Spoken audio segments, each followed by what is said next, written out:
அஸ்ஸலாமு அலைக்கும் வரஹ்மத்துல்லாஹி வபரகாத்துஹு. தும்பல் கொட்டாவி அப்படின்னு ரெண்டு விஷயங்கள் இருக்குது. முதலாவது தும்பல் அல்லாஹு தாலாவினுடைய புறத்திலிருந்து நமக்கு வரக்கூடிய விஷயம். ஷைத்தான் பார்த்திங்கன்னா கொட்டாவியை ஏற்படுத்துகிறான். தும்மல் வரும்போது அல்ஹம்துலில்லாஹி ரப்பில் ஆலமீன் அப்படின்னு சொல்லணும். ஏன்னா எல்லா புகழும் அல்லாஹ் ஒருவனுக்கே. தும்பல்ங்கிறது அவ்வளோ பெரிய விஷயம். அதனுடைய எக்ஸ்ப்ளனேஷன் இன்ஷால்லா நம்ம வேறு ஒரு வீடியோவில் பார்க்கலாம். தும்பியவருக்கு பதில் சொல்லும்போது யர்ஹமுக் அல்லாஹ், அல்லாஹ் உங்களுக்கு அருள் புரிவானாக அப்படின்னு பதில் சொல்லணும்.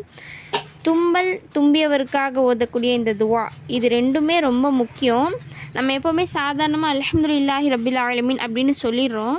ஆனால் அதுக்கான பதில் துவாவை தான் யாரும் சொல்கிறதில்ல. ஸோ இன்ஷால்லா அதை கற்றுக்கோங்க, ரொம்ப ஈஸி.